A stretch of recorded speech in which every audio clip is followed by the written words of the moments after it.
UPSC civil services coaching సంబంధించి CSBIS అకాడమీలో June 5వ తారీఖు నుంచి కొత్త బ్యాచ్ స్టార్ట్ అవుతుంది. ఈ బ్యాచ్ 1 ఇయర్ ఉంటుంది. ఇది ఆన్లైన్లో ఆఫ్లైన్లో యాక్సెస్ చేయొచ్చు. పాకిస్తాన్ చాలా తెలివిగల దేశం, చాలా జిత్తులు మారి దేశం అని చెప్పొచ్చు. తన తప్పును కప్పుపుచ్చుకోవడానికి ఇంకొక పెద్ద దేశం యొక్క షోల్డర్ వెతుక్కుంటుంది. అంటే ఇంకొక పెద్ద దేశంతో సపోర్ట్ చేయించుకుంటూ ఉంటుంది అనమాట. చాలా కాలం చైనాతో ఉంది, ఇప్పుడు కూడా చైనాతో ఉంది. అయితే పూర్తి స్థాయిలో చైనాతో మాత్రమే కాకుండా ఇప్పుడు టర్కీతో కూడా పాకిస్తాన్ స్పెషల్ ఫ్రెండ్షిప్ మొదలెట్టింది. ఈ టర్కీ పాకిస్తాన్ స్పెషల్ ఫ్రెండ్షిప్ అనేది ఈనాటిది కాదు, కానీ ఇప్పుడు బాగా బయటపడింది అనమాట. ముఖ్యంగా పెహల్గామ్ టెర్రర్ అటాక్ తర్వాత, ఆపరేషన్ సింధూర్ తర్వాత టర్కీ పాకిస్తాన్ స్నేహబంధం పూర్తి స్థాయిలో మనకు కనిపిస్తుంది. పాకిస్తాన్ తనకి ఎవరికి అవసరం ఉంటే వాళ్ళతో ప్రత్యేకమైన సంబంధం పెట్టుకుంటుంది అనమాట. ఇక్కడ మనం గమనిస్తే పాకిస్తాన్ ప్రైమ్ మినిస్టర్ షహబాజ్ షరీఫ్ నిన్న టర్కీకి వెళ్ళారు. ఎర్డోగన్ చేయి పట్టుకుని థ్యాంక్స్ చెప్పారు. మాకు చాలా సహాయం చేశారు, భారతదేశం ఆపరేషన్ సింధూర్ చేసినప్పుడు మమ్మల్ని మీరు కాపాడారు, ఇన్ఫ్యాక్ట్ మీరు ఇచ్చిన మిసైల్స్ వెపన్స్ మాకు బాగా పనికొచ్చాయని చెప్పి దండం పెట్టి, ఇంకా మీ ఎయిర్ డిఫెన్స్ సిస్టమ్ కూడా మాకు కావాలని చెప్పి అడిగి వచ్చారనమాట. టర్కీ పాకిస్తాన్కి పూర్తి స్థాయిలో మద్దతు ఇచ్చింది, సపోర్ట్ చేసింది ఆపరేషన్ సింధూర్ ఆ తర్వాత పరిణామాల్లో. ఇక్కడ Turkey military air craft Pakistan దగ్గరకు వచ్చింది, టర్కీ వార్షిప్ పాకిస్తాన్ దగ్గరకు వచ్చింది. ఈ టైంలో టర్కీ మిసైల్స్, డ్రోన్స్ ఇవన్నీ కూడా ఏదైతే టర్కీ కొన్ని ఇండిజినస్గా ప్రిపేర్ చేసుకుందో అవన్నీ పాకిస్తాన్కి ఇచ్చి సపోర్ట్ చేస్తుంది. అసలు పాకిస్తాన్ సపోర్ట్ చేయాల్సిన అవసరం టర్కీకి ఏంటి? ఈ టర్కీ పాకిస్తాన్ ఫ్రెండ్షిప్ ఏంటి?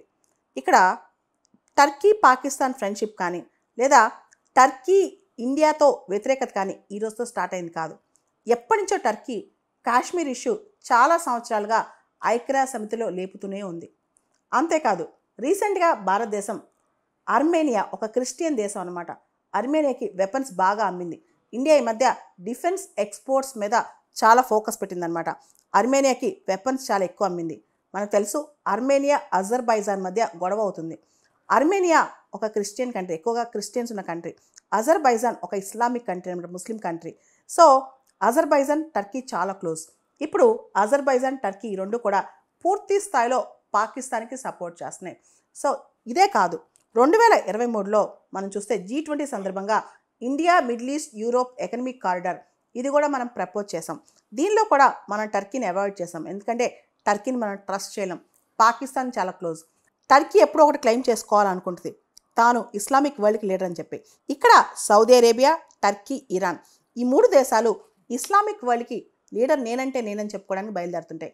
సో ఈ క్లెయిమ్లో, అంటే అరబ్ వరల్డ్కి నేను లీడర్ అని చెప్పుకునే క్లెయిమ్లో పాకిస్తాన్ని ప్రొటెక్ట్ చేయటం, కాశ్మీర్ ఇష్యూని లేవనెత్తడం, పాలస్తీనా విషయం సంబంధించి ఇలా టర్కీ తెలివిగా కొన్ని అంశాల్లో ఒక పాత్ర పోషిస్తూ ఉంటుంది అనమాట.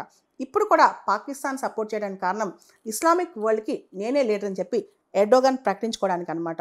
ఇవన్నీ ఒక పక్కన పెడితే ఇప్పుడు ఇండియాలో బాయ్కాట్ టర్కీ నడుస్తుంది అనమాట. మనం టర్కీకి వెళ్ళటం, మన విజిట్స్ అన్ని క్యాన్సిల్ చేసుకున్నాం మన టూరిస్టులు అందరూ కూడా. ఇంకో పక్క టర్కీతో ట్రేడ్, మనం చాలా వరకు టర్కీ నుంచి యాపిల్స్ కొనుక్కొచ్చుకుంటాం. ఇండియాలో ఎవరైతే ఇంపోర్ట్ చేసుకుంటారో ఈ ఇంపోర్టర్స్ అందరూ కూడా, ఈ ట్రేడర్స్ అందరూ కూడా యాపిల్స్ ఇప్పుడు తగ్గించేశారు కొనుక్కోవడం. అంతేకాదు మన సివిల్ ఏవియేషన్ మినిస్ట్రీ వాళ్ళు టర్కీ యొక్క ఈ ఎయిర్పోర్ట్ సర్వీసెస్ ఒకటి ఉందన్నమాట, కార్గో సర్వీసెస్, సెలబీ అని చెప్పి ఆ కంపెనీని ప్రత్యేకంగా టెంపరీగా దాని లైసెన్స్ రద్దు చేశారనమాట. నేషనల్ సెక్యూరిటీ, నేషనల్ జాతి భద్రత రీత్యా ఇలా టర్కీని మనం అవాయిడ్ చేయడానికి ట్రై చేస్తున్నాం అనమాట. ఇండియన్ సెన్సిటివిటీస్ అర్థం చేసుకోకుండా టర్కీ ఈ విధంగా పాకిస్తాన్ సపోర్ట్ చేస్తుంది. పాకిస్తాన్ మనపైన టెర్రరిస్టులు పంపిస్తున్న టర్కీ అది అర్థం చేసుకోకుండా పాకిస్తాన్కి మిసైల్స్, డ్రోన్స్ ఎందుకు ఇస్తుందని చెప్పి ఇప్పుడు భారతీయులందరూ ప్రశ్నిస్తున్నారన్నమాట టర్కీని. యూపీఎస్సీ సివిల్ సర్వీసెస్ కోచింగ్ సంబంధించి సిఎస్బిఐఎస్ అకాడమీలో జూన్ 5వ తారీఖు నుంచి కొత్త బ్యాచ్ స్టార్ట్ అవుతుంది. ఈ బ్యాచ్ 1 ఇయర్ ఉంటుంది. ఇది ఆన్లైన్లో ఆఫ్లైన్లో యాక్సెస్ చేయొచ్చు.